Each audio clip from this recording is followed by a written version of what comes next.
If you can't describe what you're doing as a process, you don't know what you're doing.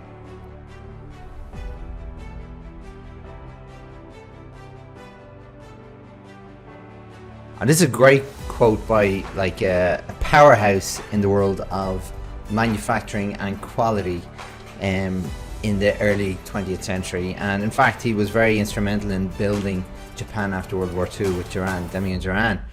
But why do I love this quote? Well, I'm a process guy. That's the first and foremost, so it truly resonates with me. I'm a manufacturing engineer by trade, and when I wouldn't say I was the most intelligent person in the world, but I understood process. I can see process. That's my superpower, is what I say.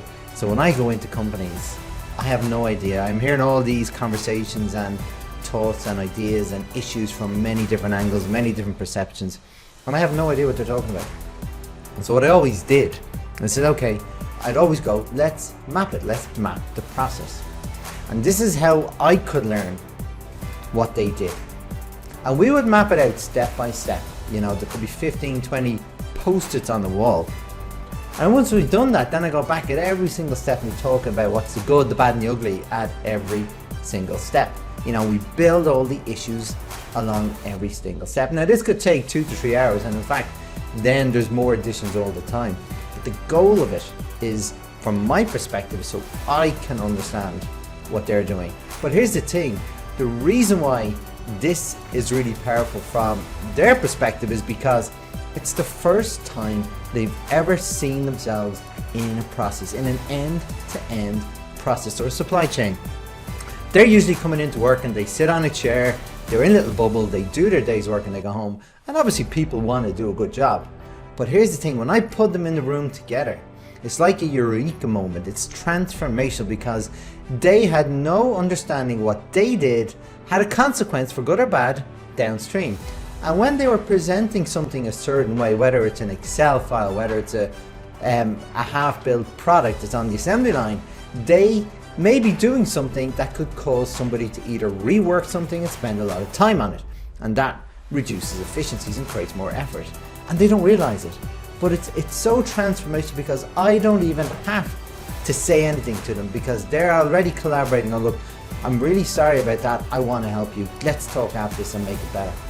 It's just amazing to see. It's such an important and valuable activity that companies should do, but they don't do. And it's not that hard. This is what I've learned over time to perfect and help companies with. And it's such a powerful thing. Every core process in your business should be process mapped. And not just a process in a department, I'm talking about the supply chain. When you're doing your process, you have suppliers, internally or externally, that are supplying you either information or a part of an assembly of a product. So then you can do what you need to do. And then when you've done your processes, you're passing them, those outputs, onto customers, which are either internal or external. So that's your end-to-end. It's not just about being departmentally and functionally excellent, it's about cross-function. It's about everybody working together systematically, and this is what systems thinking is all about. People think when they hear the word process or systems thinking it's too complicated, but here's the thing, it's not. The whole point of process and systems thinking is to improve the people collaboration. That's all it is. It's about how you join the dots. It's not about getting complicated. It's how can people communicate better together. And that's what a process is. And that's why I love that quote. And that's why I recommend that everyone should look at process within their business and try and build them. It won't be pretty in the beginning, but once you get into the routine and momentum of it, it'll become better and better. And then you'll have those transformational moments with your teams too. I hope this makes sense. If you've got any questions, get in touch. I'd love that.